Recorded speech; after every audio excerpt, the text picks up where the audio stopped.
Okay, let's start. I mean, I think we'll pick up a few more people, but better start early and get done than spend too long waiting. So, as I mentioned before, everybody came on. I'll be chairing tonight. We rotate the chairs through each month. This is my month, and I'll briefly go through what we're going to cover in the agenda. There'll be the land acknowledgement, of course. We're going to look at the context. We really want to get a sense of how people feel about the political situation that we're in and how things are going. We're going to talk a bit about the survey report. The survey was done of the mailing list, and Dave Smith's going to report on that. We're going to tell you a bit about the discussions we've had so far about next year's plans, and Louise will be presenting about that. Then we're going to talk a bit about our communications plans and some of the financial issues, etc. And Rolly's going to talk to that. And then we want to have a bit of a discussion around what you feel your needs are and what works. So we want to get some more input from you in terms of what you're expecting from us. So and then we're going to just finally decide about the next meeting. That's the agenda. That's the plan. So if we're okay with that, I'm going to ask Tylene to do the land acknowledgement. Hi. So for the land acknowledgement today, I'm going to definitely speak about Indigenous lands, but I just really want to promote this Decolonizing Climate Action Toolkit. So it's a toolkit for ANGOs in so-called Canada, and I put the link to it in the chat.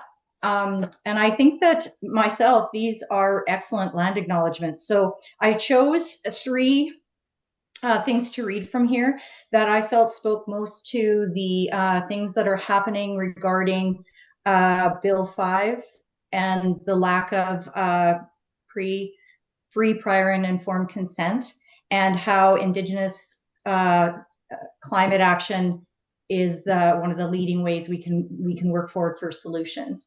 So this booklet has Decolonizing Climate Action is How We Win. Here's why. So reason number 3, Canadian extractive industries exist due to the violation of Indigenous rights. Therefore, fighting for Indigenous sovereignty is a powerful climate strategy. During early settlement, the Crown, which eventually became the Canadian state, displaced Indigenous peoples from their lands and suppressed any resistance in order to build an empire based on the settlement of white farmers and the extraction of natural resources. The economic wealth of so-called Canada is deeply rooted in the exploitation and appropriation of Indigenous lands and resources, and legitimized by legal fictions such as terra nullius. Indeed, Canada's fossil fuel industry was only made possible by land theft, genocide, cultural annihilation, and continuous violation of Indigenous rights and sovereignty. It makes sense then that Indigenous-led resistance to fossil fuel expansion is the most promising climate mitigation strategy. Over the past decade, Indigenous resistance to oil and gas projects in North America has saved nearly 1.6 billion tons of annual greenhouse gas emissions. And that's from the Indigenous Environmental Network 2021. So I encourage you to look up this booklet and maybe adapt it in organizations that you're working in. Thank you. Thank you, Tylene. That situates things in terms of where we stand and what's ahead of us. So context. We're going to spend maybe about 15 minutes or so.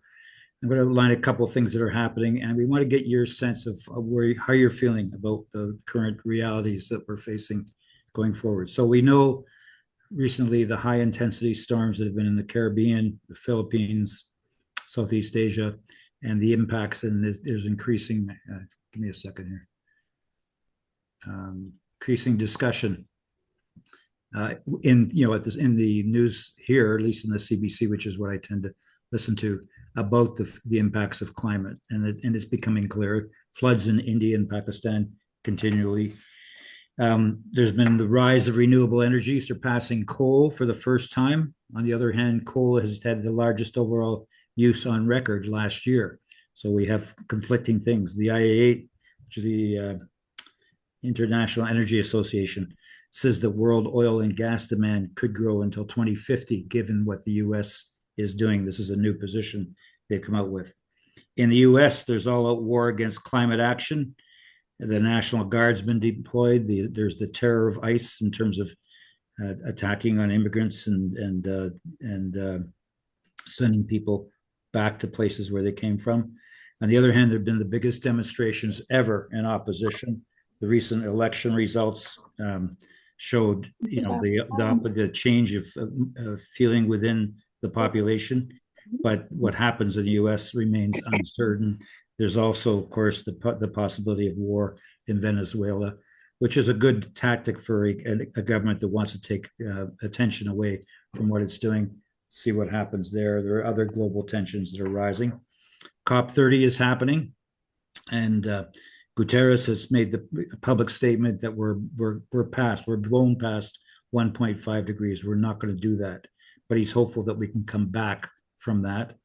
And leading into the COP, a number of countries are not putting in their new objectives in terms of reductions, NDCs. I forget I forget what the acronym stands for. But which it's a record number of groups that haven't done that, and there seems to be increasingly around the world countries that are backing away from their climate commitments. On the other hand, you had the Indigenous people. I don't know if people saw it or not. Indigenous people stormed the COP30 today or yesterday. I'm not sure in time frame which one it was. A big crowd of people just stormed the session. Bit of a battle and came back, but they're expressing their anger and frustration over what's happening, and expect that globally there is increasing awareness of that, increasing anger. In Canada, Carney, for the first time, stated that he does support the climate goals a day or two ago, 45 to 50% reduction by 2035, but it's not clear how he's going to do that or what he's presenting in order to do that. At the same time, he was in Southeast Asia recently selling liquid natural gas, talking about how Canada had the fourth largest reserves in the world. Buy from us was the message he was carrying. And of course, he's going to be announcing apparently tomorrow of the LNG project in Prince Rupert, support for that. And the new nation building projects seem to be skewed towards extraction and oil and gas, although there's some other ones in it as well. And we have a budget that didn't highlight climate. And finally, there's a promise that he made that he was going to, Danielle Smith will get her pipeline in a presentation he did to a business group yesterday or the day before. So we have these things, conflicting things happening. And the question is, and how do people feel about, how are you feeling about what's happening, and how does that influence what you feel like doing or what you think we should be doing? And I'd just like to get some response to that, sort of take the temperature where people are at. Who wants to go? Or does anyone? Jerry.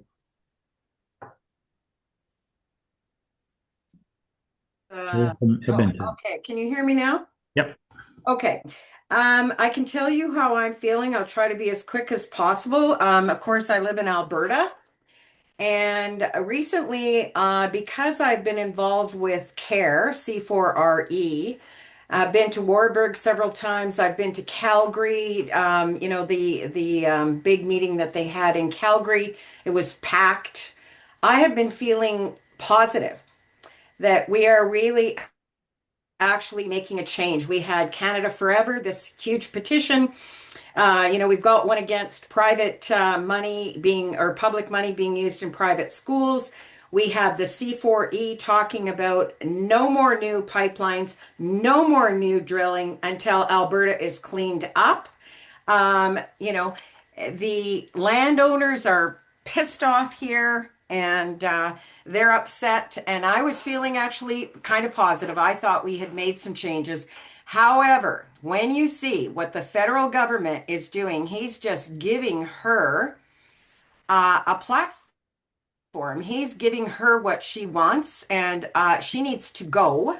And so I'm like the federal government, we have to do everything we can to make them realize that they should not be in bed with her in any way, shape, or form.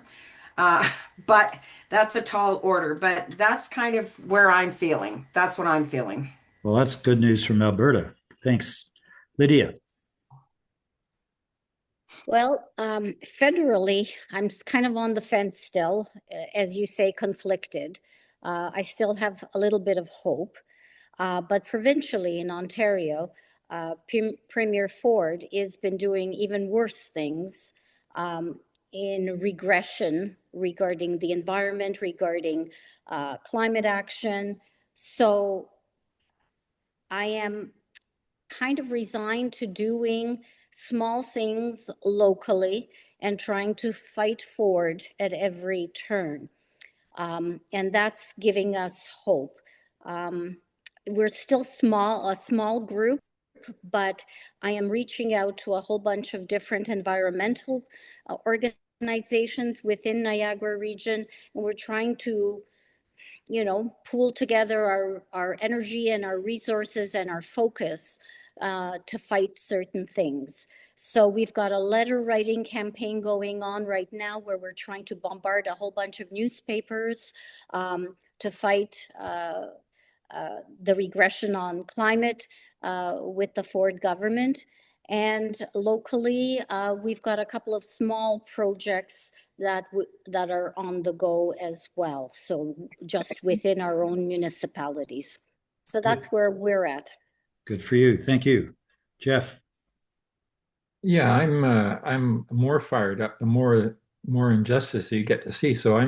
And I think people here in the coast and around BC generally are up for the fight, whether it's taking on our provincial government, our NDP provincial government on LNG, or just across the country. And I'm just more enthused to sort of fight on a national basis than ever before. Okay, thank you. Rob? Yeah, you're on mute, Rob. Rob, you're on mute still.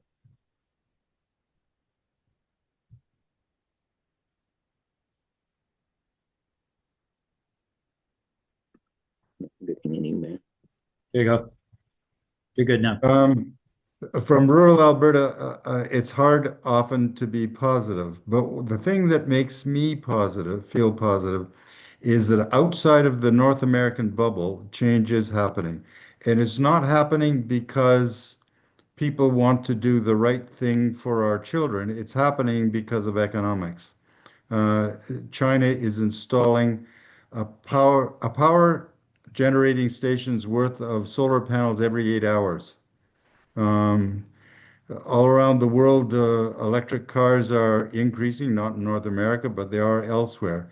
And because of this, you can build all the pipelines you want or LNG facilities, but in the short term, and it doesn't matter what the International Energy Agency says, because they were pressured into saying things by the Trump administration, because the United States funds the IEA, and they're expecting to be told what they want to hear. The reality is the world is electrifying. And they're doing it not because they care about the kids, but because economically, that's the best thing to do. China is not being run by a bunch of environmentalists. They see which way the economics is going. And so that's why I feel good. And so, Carney can say and do anything he wants, but it doesn't really matter because the world is changing outside of North America. Okay, thank you. How are we feeling? Go ahead. I see Susan Strong. Go ahead, Susan. Hi, I'm from Alberta also, and I think that there is reason for hope. Your first responder from Edmonton talked about what's happening with our Forever Canada, or what has happened with our Forever Canadian effort, which was very successful. In addition, we now have a recall notice for more than half of the UCP candidates or MLAs in the province. So I'm hopeful that we could change government in Alberta. And I think that now is not the time to hold back. I think that we need to work even harder, that we need to put it out there in people's faces that there is a group of people who are very against this. Our provincial government just took away, they used the notwithstanding clause to take away rights from the teachers, and they're going to be followed right behind by some healthcare workers. So I think that the people in Alberta are fired up, and I think that now is the time to put out some options there. I'm not sure what Mark Carney is doing. I voted for him specifically to prevent Pierre Poilievre from getting in, but I will never vote strategically ever again. I'm going to vote for who I want, and that's why I think we need somebody who is going to push forward proportional representation. Otherwise, we keep having this flip-flop between the Conservatives and the Liberals, and whatever good is created is undone by the next one. So I would say, let's go all in. Okay, thank you, Susan. Patricia from Kamloops. We're a small new group here, and so we're in a kind of a stage of reevaluation. So we're going to do some visioning and trying to figure out what the next steps are. So I thought I'd share that just because it's a bit different. And we do appreciate direction from Seniors for Climate. So we don't know what we're going to do, although we're thinking about an action in the spring. There's probably going to be something around Earth Day. But that's it. We're just trying to reevaluate. Cool, good, thank you. Jane. Yeah, I got this line from Rowley, and this is by way of congratulations to everybody, all of you who worked so hard for so long. So this is the line. What when we look back and realize that what we're doing now is more important than anything we've ever done. So God bless you all. Okay, thank you. Sherry.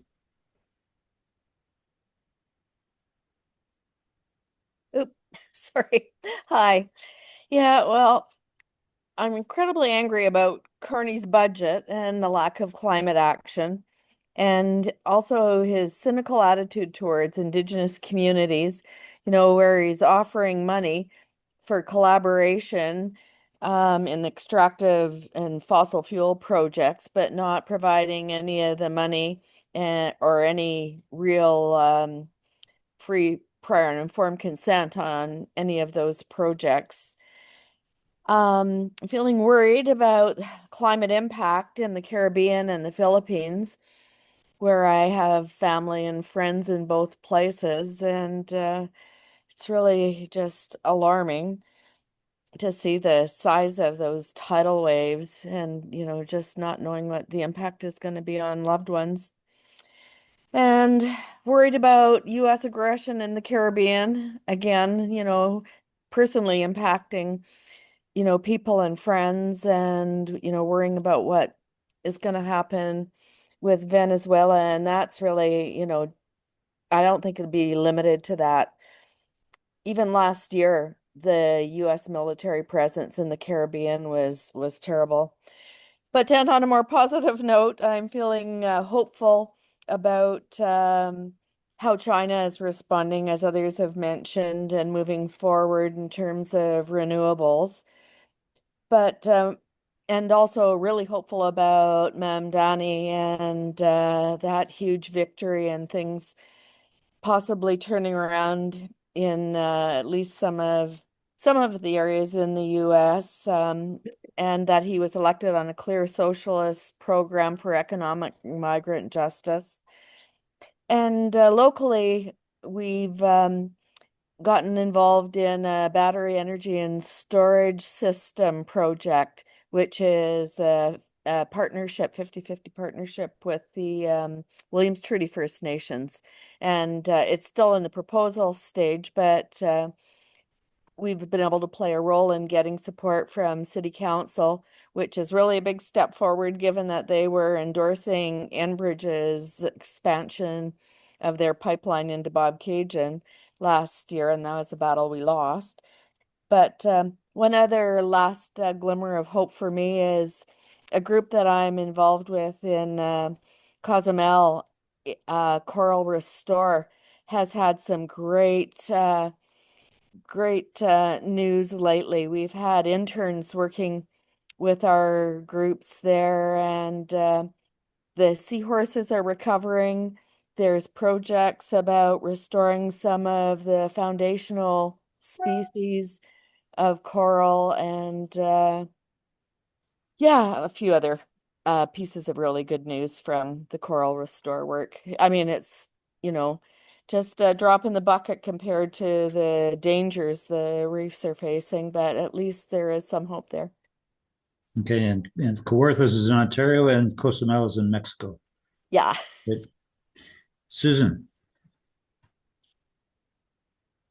Hello, everyone. Nice to see you all. Sorry, I'm a little bit late getting on here tonight, and I have to leave. Actually, I have a Labor Council meeting by Zoom, actually, starting around 7, so I can't stay till maybe 7:15. I can stay. I just wanted to say, great hearing always from you folks and all you're doing across the country and projects even around the world, like the one we just heard about in the coral reefs. But I wanted to let you know that last time we spoke, I think we were talking about MPs, going to your MPs' offices. And so I did arrange a meeting with my MP, but I couldn't get it till December.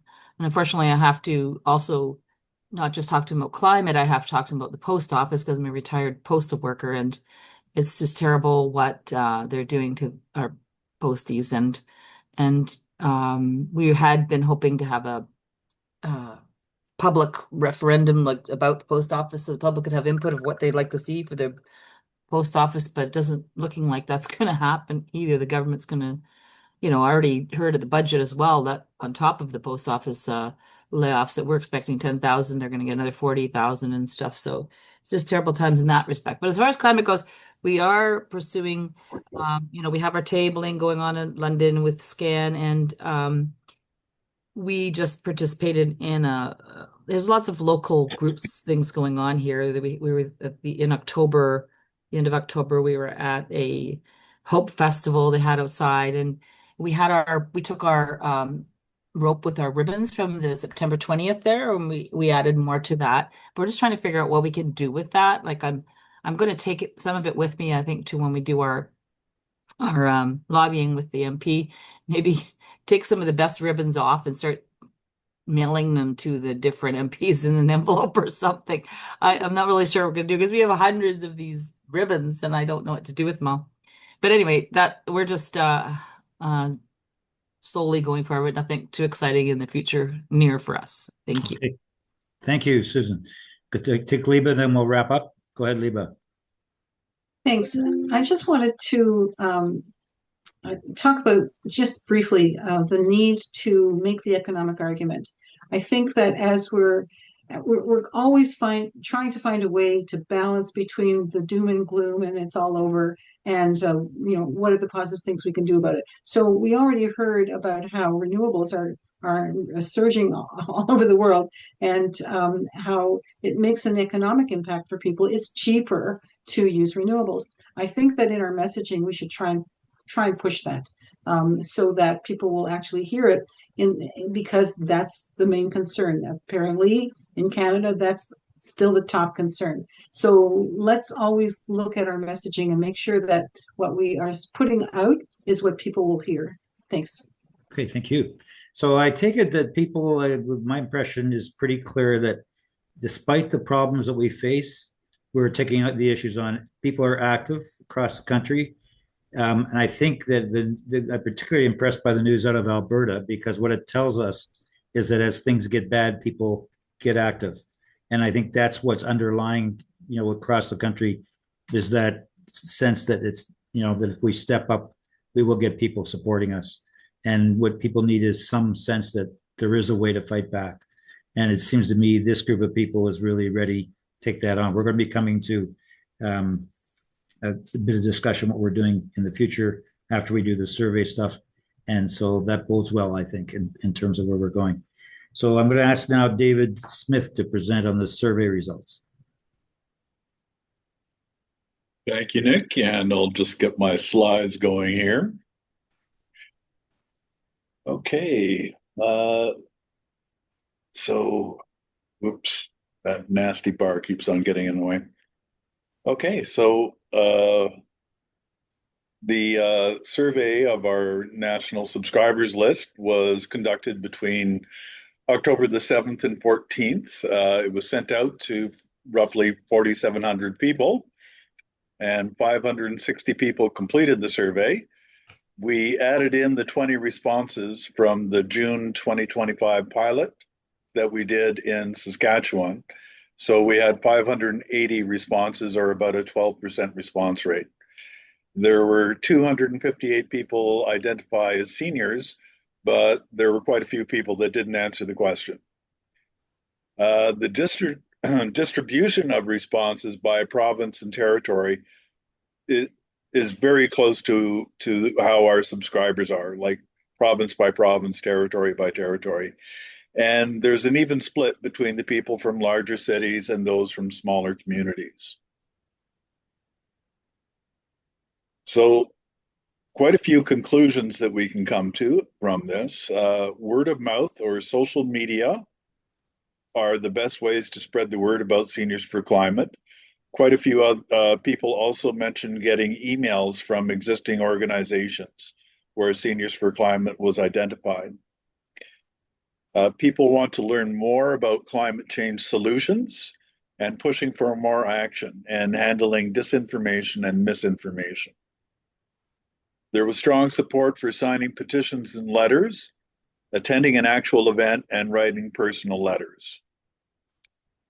In-person events are favored, and of those, people are looking for information or education events, actual actions like rallies, and lobbying.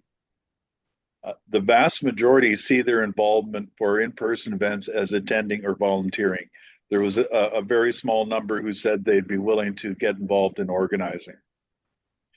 Online, so the type of online events favored are a distinguished speaker series, which we've done pretty good in the past, and I think we're going to carry forward with that. Information, education on climate change and solutions. There was an even split between those willing to make a donation and those not willing, and many people cited financial circumstances for not being able to make a donation. The most important goals for Seniors for Climate next year, which is people voted, is applying pressure to politicians and other groups for bolder, faster climate action, and building the number of people who support us to increase our clout. So there was a sense coming out that based on the existing climate groups that people belong to, that we should probably pay a lot of attention to partnering with the David Suzuki Foundation, the Council of Canadians, Greenpeace, and the Seniors for Climate sponsor groups. So we had about 450 writing comments, and unlike the numerical checkboxes, you have to read each one to be able to figure these ones out. And the conclusion is that we're all at different places in our climate journey. There were a significant number of comments indicating people are thankful that we exist and for what we're doing. People like to hear good news stories to offer hope, much like we were talking about renewable energy here. People said, tell us what seniors have done and what they're doing to make a difference. There was stress on keeping messaging at in-person events positive and realistic. Things like, we aren't going to change the system overnight, so don't come out with radical demands. Come up with something that is achievable in the near future. Focus on solutions, focus on the progress, and provide hope. There seems to be an underlying sense of frustration that we're not making more progress fast enough. We need more media coverage. That has come out a couple of times with our own organizer surveys, and we got that feedback as well from our subscribers. There was a suggestion to keep in mind people with health issues, disabilities, and those living in small, rural, and remote communities. So I know a couple of people mentioned that to be able to get to an event, they would have to drive at least 2 hours. And if they're unwilling to drive 2 hours to get to an event, we need to offer them something that they can do. Probably the loudest point in the survey is people want to put pressure on politicians and other groups for bolder, faster climate action. Whether it's specific, achievable targets, getting clear results, and a subgroup actually wants to bypass politicians totally and just start projects in their communities directly. So I guess a certain portion of our subscribers are just fed up with all the politicians and want to go and start doing things directly. The people who answer the survey are by and large not newbies to climate. Nobody wants to know what causes climate change or the basics. They're more interested in what the solutions are and what they can do to spread the word. There were quite a number of people who say enough talk, more action, while there were other people who are very much into letters and petitions. The actions that people are willing to take typically don't involve a huge time commitment or complicated interactions with others. But having said that, there are significant numbers of people willing to volunteer in actions in some capacity. Online events don't seem to generate the same interest as in-person events. Many mentions of wanting to involve youth more in our actions. Some want to focus just on mitigation and some want to focus on adaptation. I think you're getting the sense that, you know, we're all in different places on our climate journey here, and certainly the comments express that. There were some people who want to discuss policy and strategy. They want compelling and thoughtful strategies. They want to do power mapping. They want strategy sessions on specific climate policy, monitoring and evaluation sessions on the outcomes of specific actions. Some want to focus on support for impacts, for example, the wildfire evacuees that the Manitoba group did, and others want to hear about how to manage their own stress related to climate. Many other topics came up. Some of the more common ones were the policy stakes to electoral reform, media bias, dark money, assisting climate refugees, fossil or climate finance, and legal challenges. So it covers a huge spectrum. Some people just focus on humans and others focused on animals and flora. Some focused at a global level and some were very focused at a local level. There were a number of comments about people saying they need to see Seniors for Climate at community events out in the community. I personally take that to mean that hearing from us twice a year is not enough. They want to see us more active on an ongoing basis. There's lots of confusion between Seniors for Climate and SCAN.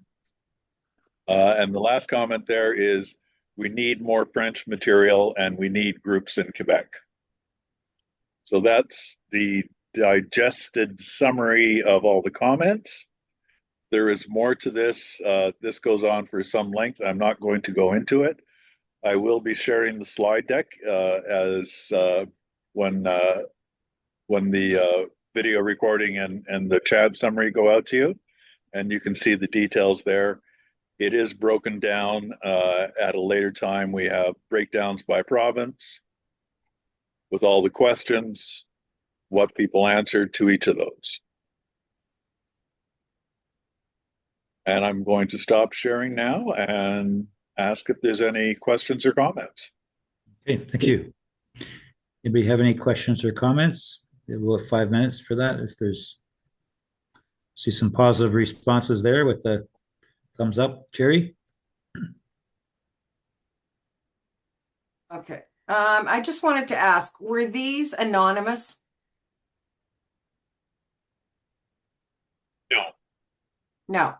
So that's kind of interesting because, I mean, there's a fair few people in there, but if we can target certain things to certain people based on their response and what they would like to see, I know that's a huge task, but if it's not anonymous, I know, like I say, it's a huge task, but, you know, maybe we can. get more people involved based on what they're saying. Yeah, I don't know. there is a fairly lengthy list. I think there's roughly 15 items of Wow. how we're going to use this, the Okay. survey results.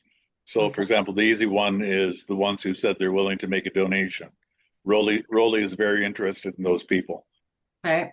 So, And like we have a group, a small group, but Fran is on it, I think, and two or three other ladies. The divestment part, right? Like, getting money out of CPP, that kind of thing. So we do have some people working on that. So it sounds like there was at least some response to that. So we could maybe say, hey, this group is doing this, get involved. yeah. Yeah. Okay. Okay. Thanks, Jerry.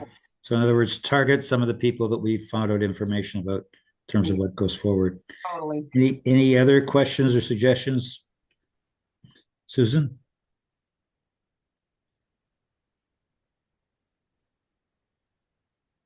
Sorry. I'm just wondering if, like, the comment about the concern of people being confused about Seniors for Climate and SCAN, are we creating more small groups or should we be focusing more on working collaboratively and collectively to have larger groups?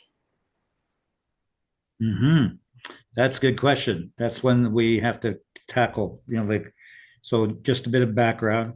Seniors for Climate is a coalition between 6 seniors climate groups. Mm-hmm. And we were able, because of that, to have events, across the country, which has been very successful. But there are all kinds of things that come up around groups working together, which group is which, how do we build from there? And that's a discussion that is happening at the steering committee, and we'll be coming back with some more about that, I think, within the next couple of months for reporting back on where we're going with that. But we don't, but it's clearly an issue or a question. Okay. But thanks for bringing it up. Yeah, Brian. In terms of building numbers, I'd like to suggest that I heard talk about what's described as the ladder of engagement. And it seems to me that we need some kind of a document that we can give to everyone, which they can use to draw people in at the lowest level of the ladder of engagement, just to build our numbers. And i.e., I would be willing to put my name on the list because I know that you need 10 million, that you're looking for 10 million subscribers. And then the second level would be, yes, I'm willing to write a letter. Third level would be, yes, I'm willing to attend events. Something that in writing that anybody who's already committed could spread to 5 or 10 in their circle.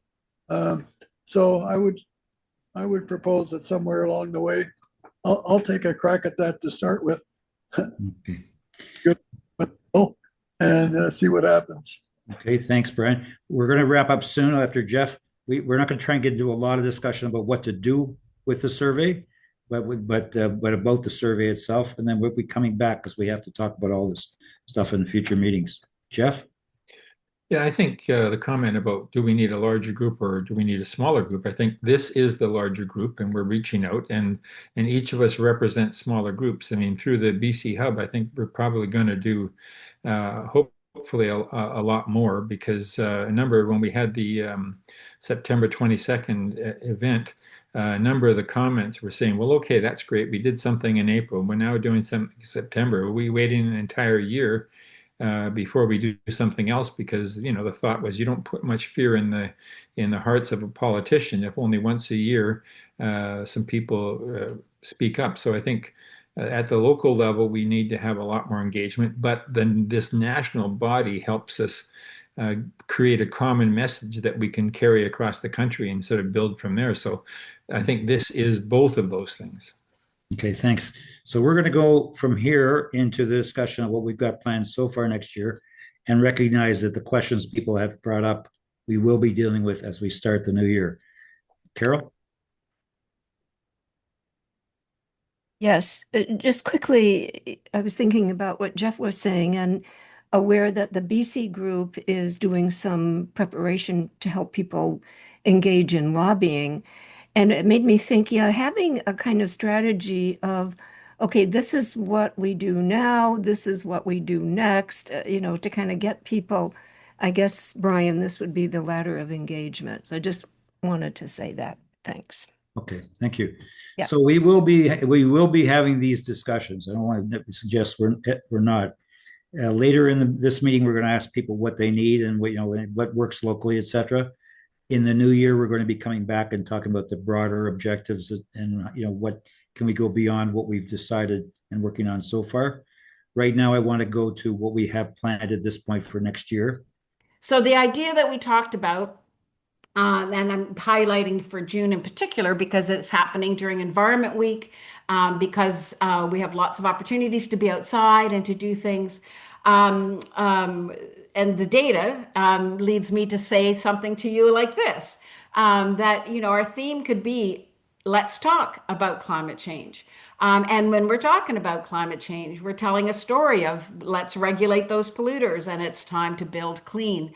And we can plan events, right, around engaging, especially with our neighbors, in conversations about solving climate change, what the solutions are, our public events, private conversations, picnics, cafes, kitchen parties, street parties, whatever ideas you all wonderful people will come up with.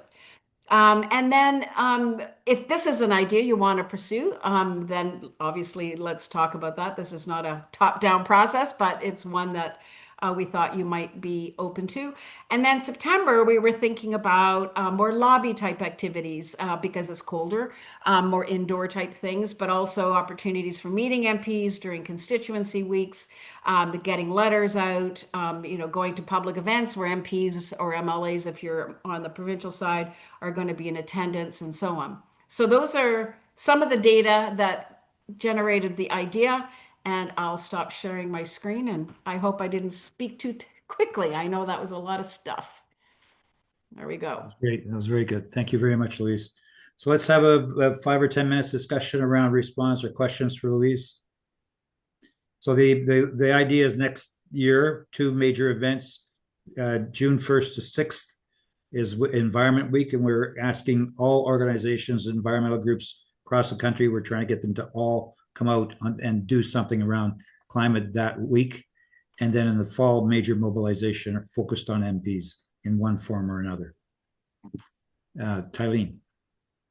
I've often thought about this, that we know that talking to our friends, family, neighbors is key, but starting that conversation is really hard. And I've wondered about a resource, if anybody knows one's out there, or if we could create that, where they'd be like cards, like it'd be like a game, or like it would just be like, okay, I have these cards, and it would be like questions to ask each other, or like just a good starting point, because it seems so awkward to just start talking about it, right? Whereas if you kind of had a cue, and even if you said, okay, could we just do this for 10 minutes, and talk about stuff on the cards. So I've been thinking about that for a long time now, and I'm wondering if that would be a great thing to have for the June event.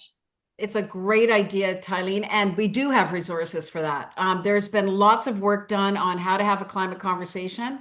Catherine Hayhoe's got resources. In fact, there are cards. I have a pile of them here that people can use. That I have a friend who did these beautiful cards. They're almost like these beautiful tarot cards, but they're all designed to get you talking about an environmental topic in a safe kind of way. And there's also been quite extensive research on how to engage at the level of our values and to not trigger identity protective behaviors. Like there's all these great little tips.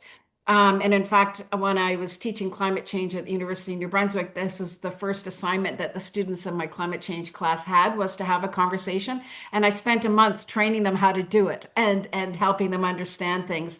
And they loved it. And I have all sorts of other professors now who are doing it in their classes, and their students love it because it gets over their fear. And once they do it once, they can do it again. Yeah. Great. So how could we get a hold of Oh, Like, well, if folks are down for it, we'll get the resources. Yeah, we'll figure it out. Oh, wonderful. Yeah, for sure. Wonderful. That's fantastic. And I was also wondering about your slide deck. The information on there was outstanding.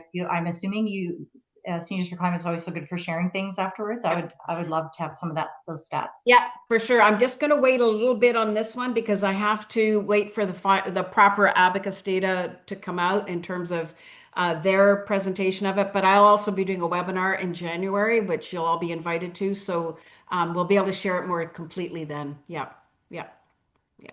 Fabulous. Thanks. Great resource. Brian? Great, sir. I love the card idea too. Jerry Hoff mentioned earlier about the Calgary last week about making polluters pay. And when you talk about there's a salad. I don't know how hungry you Let are. me Just, ask people, Eric, can you put people on mute and then we can reestablish, open our mic? Yeah, just did Just that. do mass mute and then we'll turn our mics back on. Okay. Okay, go ahead. Yeah, and when you talk about regulating Brian. regulating the oil and gas, it seems to me that making polluters pay has a lot of impact. And I'm sure must be other regulation, but making them pay is a key element. Okay, thank you. Brian, Jeff? Yeah, I think the card game and those resources that Louise was just talking about would be great. And I think in particular, the piece in the deck that talked about the perception of the self knowledge and concern versus neighbors and friends is an excellent piece to weave that together. And the other aspect about when we're talking about regulations, one of the things I like to talk to people about is that we only regulate bad or poor behavior. We don't regulate good behavior. We regulate those things where corporations or individuals have done things against the social interest. We don't have regulations say you must love your children. We don't have regulations say you must help your neighbors. People like to do that. People do that. We only regulate bad behavior. And I think when the corporations talk about we don't need regulations, what they're really talking about is we don't need responsibility. We don't want responsibility. It's cheaper not to have it. So I think those are the kind of things that we can help build into. And you explained it to people in those fashions. They said, that's right. Well, maybe we do need some greater regulation there. Okay, thank you. Melissa? I'm next. Yeah. So I was just thinking about things that we could do around people not talking about climate. And I thought maybe we could have a coordinated social media campaign amongst on all of our personal accounts. So, if we all put something out there like, I'm concerned about climate and this is what I am doing, this is what I'm learning. We all do it, all 4,000 people on the mailing list. If we put that out there on all of our accounts, then, that's going to be a little bit of an icebreaker. And then maybe amongst ourselves, we could do another challenge saying, we challenge each other to have 2 climate conversations a day with somebody on our street or somebody in the grocery store or anything like that. And again, if that's 4,000 of us doing that, then, we're going to start breaking that ice pretty quickly. That's a great idea, and that can be a focal way to build towards the June day when breaking the silence kind of concept. Liba? Yes, that's a great idea. Thanks very much for that. I have a question. For people who are still involved in coalitions that were started for the September 20th events, how do you see your coalition feeding into the activities that we're talking about for June and for September? That's my first question. And my second question is, how do you see continuing to incorporate what we agreed to for September 20th in these activities?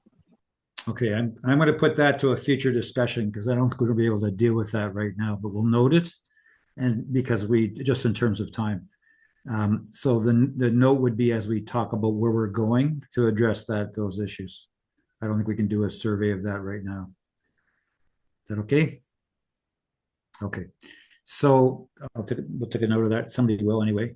Okay, so we're going to go next to Rolly, who's going to talk a bit about what's happening, what our communications work is at the moment, and where we're at in terms of some of the things we're trying to organize. Rolly? Thanks, Louise, by the way. Okay, Eric will actually run the slides here. And I was working on those slides up until about 5 minutes to 6 this evening. So, and I was making a few changes a while ago. So bear with me if you see a couple of spots that need some updating or correction. I've used Dave's lead slide here. I think it's such a great slide that I actually borrowed it. I'll give it back, Dave, don't worry. Next slide. Yeah, so this next part of the presentation or the meeting is going to be about communications and media. But first of all, I want to talk a little bit about our fall program, action program. When we came off two large events this year, one in April and one in September, what we needed this fall was to focus on more low ask activities. And that's what we've been doing, and I'll go through some of that in the next slides. But sending letters to the Prime Minister, cabinet ministers, also pre-written message to members of Parliament that'll be coming soon. We're going to be reminding everyone to use social media or visit our links on social media. They're on the website, just to promote or to like the posts that are there. Attending webinars and workshops. Some of you attended the workshop that we had a few weeks ago about how to prepare for a meeting with your member of Parliament. Completing surveys is another low ask action that many of you have participated in. And even though you don't think it's not an action in the traditional sense, it's still a way of us centrally finding out what your concerns are, what you want to see going forward. They're excellent bits of planning for us to move forward. So great planning tools, the surveys are. Another low ask activity, making donation, and we're going to be, again, I'm going to be coming back to that on the next slide, but it's essentially fall time, and we're going to be launching our fall fundraising leading up to Giving Tuesday and a year-end donation as well. Next slide. So one of the things you might have noticed is that we've been doing some e-blasts, and that is by an e-blast, we mean an email that goes out to all, we're close to I think it's 47 or 4,800 subscribers now. So it's a pretty large target to send an email to. October 15th, we had one where folks were invited to basically click on a button to send Prime Minister and cabinet ministers a letter. There were about 2,000 letters that were sent. And I have to qualify that a little bit because, for example, when I sent my letter and all of you sent your letter in, it went to the Prime Minister, but also two other cabinet ministers. So really, that's 3 letters and not one that I sent. So, but basically, if you divide the 2,000 by 3, you still end up with 650 individuals out of our list of 40-some hundred that actually sent a letter to the Prime Minister and cabinet. And we thought that was pretty good. October 31st, we had another e-blast, and that was to ask subscribers to sign on to plan a meeting with their MPs. And I'll be talking in more detail about that in another slide. There'll be other e-blasts going out, one next week about fundraising. And the theme of that one is From Caring to Acting, Be the Hope. So, and we like to have a theme for these different e-blasts that we send out. The following week, it probably will be the following week, although we like to space them a couple of weeks apart. That'll be inviting subscribers to click on a link and to send a letter to their MP. The letter will be pre-written, and by putting in your postal code, it'll automatically identify your member of Parliament and send off that letter. And I think there's an option for each one for the sender to modify the letter message that is sent. I'm not sure yet. We will also send one on close to Giving Tuesday. Apparently, December 2nd is the best fundraising day of the year. And we're going to keep doing e-blast like this to keep our base informed and until roughly mid-December. Next.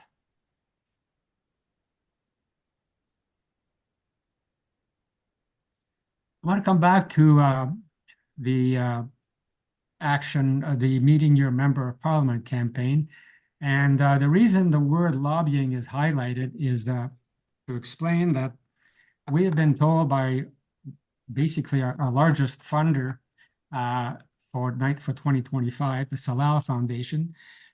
We've been told that in future proposals, and we haven't used the term lobbying, but in proposals for funding, we should not be using the term lobbying. We can call it engagement, we can call it contacting your member of parliament, anything but lobbying, because we are putting ourselves in a position by doing that, that someone might complain, forcing us to lobby as under the Lobbying Act, I think it is, and then complying with that act. And we don't want to do that because the compliance is demanding. And and of course, as individuals, Canadian taxpayers or voters have a right to meet with their MP, have a right to, I won't say lobby, but to meet with their MP to try to influence their decision-making, make some demands, and ask for their cooperation, and so on and so on. So some of the resources we put out actually use the term lobbying, and we're going to be changing that. If I think Dylan was working on that today, that might already be changed. So some of the resources we have, there's a link to the toolkit there. We're not going to go to it, but when those slides are shared, you'll be able to get the toolkit. And that explains pretty well everything you'd want to know on how to prepare to meet with your member of parliament. On the 22nd of October, we had a workshop, and there were, I think there were about 30 some people who registered, who attended the workshop. It went well. And also when folks filled out their signed up, there were about 60 people who have signed up to plan a meeting with their member of parliament. Let's see, where am I? Along with the toolkit, of course, we have the video slides that were used for the workshop, and also the video which is on YouTube. Now the video, we may not be able to leave it on YouTube because, again, it's on YouTube and we talk about lobbying throughout the entire video. I mean, this is not an emergency that we have to remove it, but indications are that we want to stay away from that terminology going forward. I've just mentioned that about 60 people have registered to plan a meeting with their MP. It's actually closer to 55. And when we launched this a few weeks ago, we knew it would be very, very tight. We know that this is constituency week, so members of parliament are back in their riding. Now, it's okay for us who live in Ottawa because we can meet them anytime in their riding or actually on Parliament Hill. But you folks who are not in Ottawa pretty well have to do it by Zoom. And apparently that has become a popular way to meet with your MP when they're not in their riding, of course. And we knew that the turnaround would be very, very tight, very small window. But this is not just for this particular, for the fall. We want to promote and support this program going forward for all of 2026. This should be a way of us maintaining a good relationship or creating a good relationship with our elected officials, not just federally, but it could also be used, for, of course, municipally, senators as well, and of course, municipal elected officials. Interestingly enough, I did some research, and as we all know, we have 93 locations on our map, and tried to find out how many of those locations, how many actual ridings were represented by these locations. For example, in Ottawa, I think we have 7 ridings. Toronto has 20 some ridings.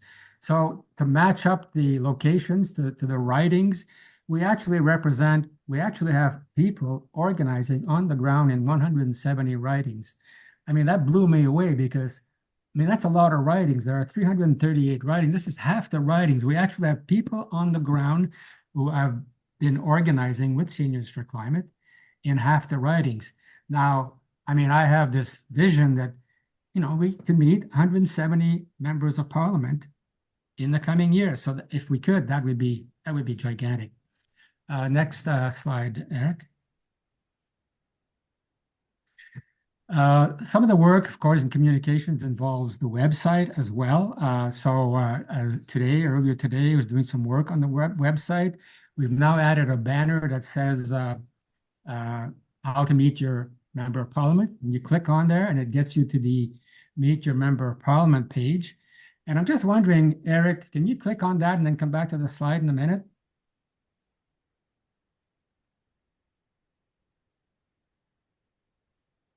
Yeah, so this is the page, and if you scroll up, it talks about why we would want to meet with our member of parliament and so on. And there's a photo courtesy of Citizens Climate Lobby, and I should probably put a notation in there of a lobbying meeting that took place a few years ago. I'm embarrassed that I don't remember the name of the member of parliament, so I guess probably didn't make a very large impression on me because I don't remember his name, but I'm going to dig that out. And also on there is Kathy Orlando on the left, who is the executive director of Citizens Climate Lobby.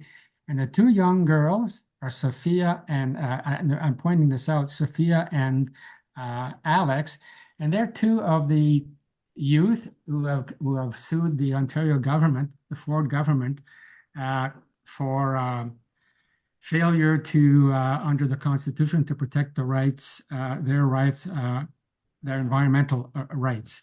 So, and the fellow with the gray hair, well, that would be me.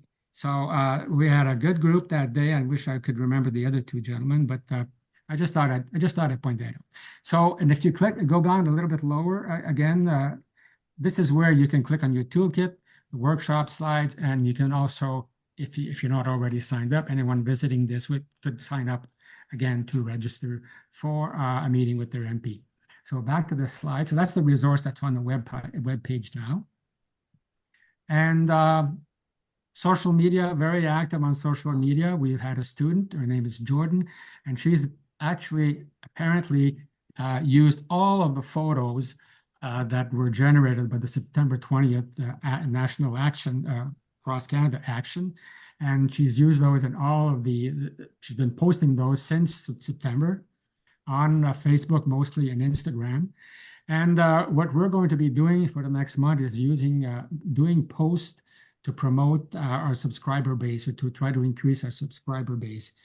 We've done some paid ads in Facebook and Instagram where we were able to generate new members, but it's a very touchy, difficult thing to post in Facebook, because if it's anything that's controversial, and apparently climate change is, they will not accept the ad. So we're trying to work around that, but anyways, that's the social media part of it. And I believe the next slide is coming up next. Yeah, and just very generally, I want to talk for a second about the 2026 messaging framework that we're working on, and how communications is involved is, doing some of the research and doing some of the drafts that go to for discussion to the coordinating committee or the steering committee. But different types of messaging, one on positioning Seniors for Climate for 2026. What do we want to do? What are we? Who are we? Why do we do this? How we go about doing it? You'll recall that last year on our website, we had an umbrella statement that said that seniors were concerned about climate, and we were in this because we wanted to leave behind a livable world. And then we had some pretty general messages. Fossils are the problem. We have solutions. We need bold action. Well, this year we feel as if we have to get a lot more specific. We have to still focus on the fact that we have a climate crisis. What are the risks? What are the solutions? What policies do we need? So we draft materials, again, as I said, and research for discussion. And the demands, the actual demands that we want to make of government, we want to make with a lot more specificity. For example, on industrial carbon pricing, maximum heat regulations. These are just 3 examples out of the 4 that we're focusing on right now. And then not tripping investments, but tripling investments in clean energy. So And each one of these demands is backed up with briefing papers or research and references and resources. So we can have backgrounders if we need for each one of those. And so that's the kind of thing we're focusing on for messaging for 2026. And also communications is involved to some extent on funding proposals and redrafting the crowdfunding page that we have on our small small change fund crowd account. So those are the both the direct and indirect functions or tasks that communications and media are working on. And right now, during this fall program, communications is quite active because like there are no major activities or actions to focus our resources on. So we are doing this instead. And we're going to be running this for about another month, everything that I've described. Very hardworking members on the communications team. I think 4 or 5 members are on here this evening. And it's thanks to everyone that we can do all this. And that will be it for me. Okay, thank you very So much. Back to you, Nick. Okay, I'm going to suggest we blend the questions and discussion around your report with the last item on the agenda. We have another 15 minutes left in the meeting. And the last part, we had talked about wanting to know what you need from us. In other words, what you're looking for, how we can help support what you're doing in your communities, and also what you find works, speaking to that. And of course, you can also comment on the messaging. We're going to try and combine that. Then we'll come to the end of the meeting, and we always have a after chat. So anybody wants to stay later, we can discuss more things as people choose. So comments, questions in terms of what you want, what you need, or what you recommend we should be doing, or about the messaging that Rolly just went through. Big open-ended question. Yes, Melissa. Okay, I have one idea. I think we really need to have some sort of schematic, I don't know what it would be, showing all the different climate groups that we're all involved with on your website so that we can see where everybody's coming from and how everything's interconnected. That's my one ask. So when you say that, are you referring to the ones that are part of this coalition, or do you mean in general? Yeah, no, in general, sort of like where all of because there's 4,000 people on the mailing list, right? And a lot of them are probably affiliated with some sort of other climate group, some of them maybe, and just to sort of show the interconnectedness of the smaller groups, I suppose. And then you could even like expand out and reach out to some other groups that are out there too, because I don't know, it just feels like we're bigger together if we're in a large community, just to show that there are so many climate groups in Canada right now. And some of us are affiliated with some of them. And then how do they work together in the large climate action group sphere? So that's a very interesting proposal, because when we're sort of talking about in June 1st to 6th, when we do that mobilization, to do exactly that, to make it visible, how many tens of thousands of people really are active and willing to support. So that fits quite nicely with that, and might be a way to think about how to prepare some of that and appeal to other groups to be involved. Great. Brian. In terms of what is needed, David May, I think David said to me that we had a presentation prepared. If I wanted to go to a senior's residence and give them a presentation, there may be a presentation prepared.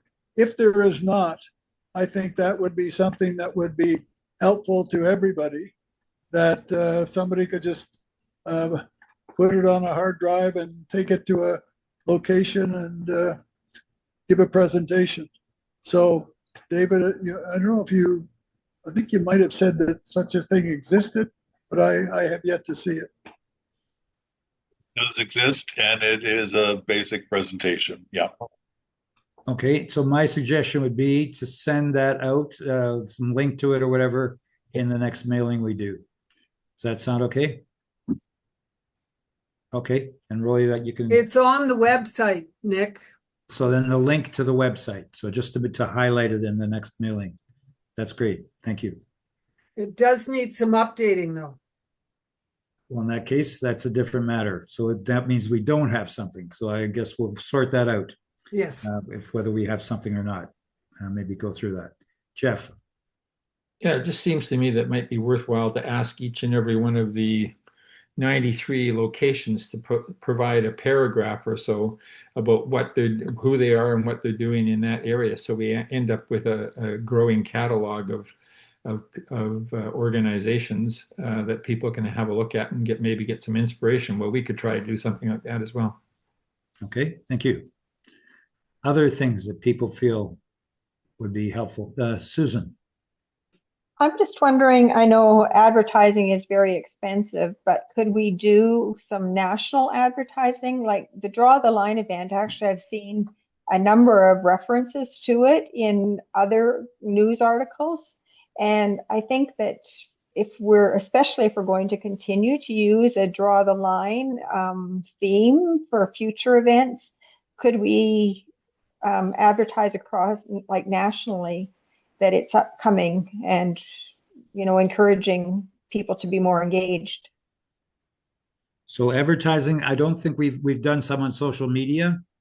I don't think there was anything advertising done beyond that for the September 20th Draw the Line, but there was a lot of coverage in articles, etc., which I think we'll continue to do. Rolly, did you want to speak to the issue of advertising? Yeah, we haven't done any traditional media advertising because, as you said, that's very expensive. Now, and then it becomes a funding issue. Now, if we won the lottery for 2026, and if we get sufficient funding, traditional media is still very appealing to seniors. Seniors still listen to radio and follow TV, and of course read newspapers, not just online, and magazines and so on. So it's certainly in our thinking about for 2026. And of course, you can get into road signs and so on.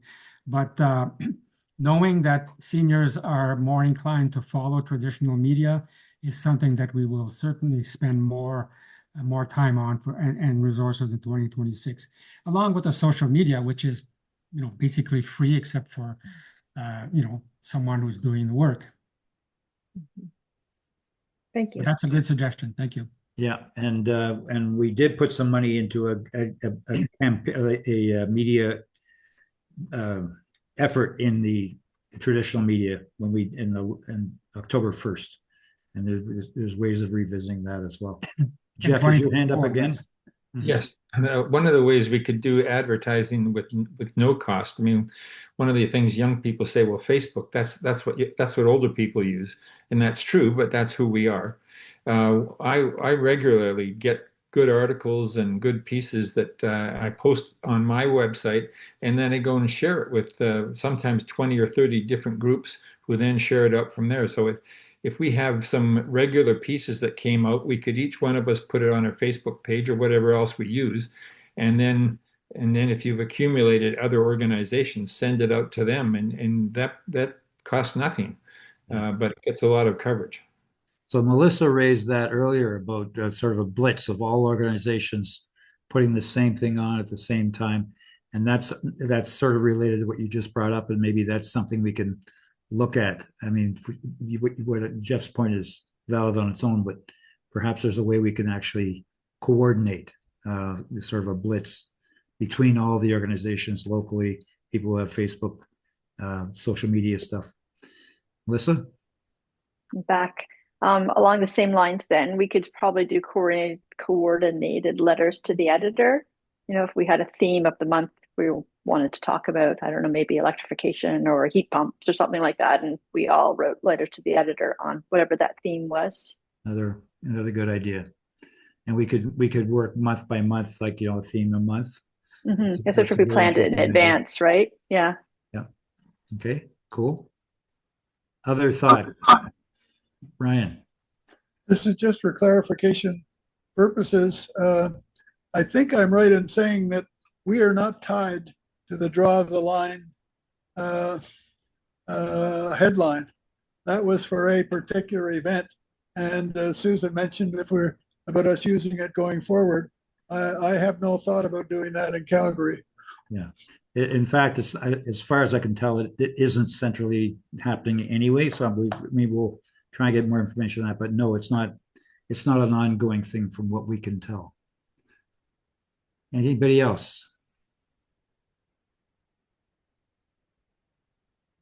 Okay. Well, that was good. Thank you for that. So we're getting close to the end. We're just on time for question we want to pose to you. So we're going to be starting in January, beginning of January. We'll have 5 months to organize for June 1st to 6th, and we'll really concentrate on doing that. Some of the ideas we talked about today are going to be very helpful in that. There'll be, of course, other discussions around how we work together and how we manage the different groups. And the manage, I don't mean the sense of control. I mean in the sense of how do we make it work most effectively. Do you think we need a meeting in December? Because one possibility is we take December off. We start in January. We got 5 months to work. And we're going to suggest perhaps we don't need to meet next month. Can I get some reaction to that? What people think? That makes sense to me. Nothing happens in December. Just it's a waste of time. Other people? I'm seeing some thumbs up. One thumbs down. Okay, I'm not getting a big reaction, but I guess that means that I think it's okay if we just go straight to January.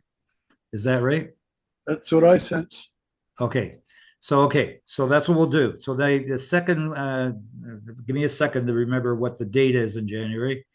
It is January the 13th. Will be the next meeting. And that's a Tuesday, if I got that right. Let me double check. Yeah, Tuesday. It's always the second Tuesday of the month. This was an exception, being on a Wednesday.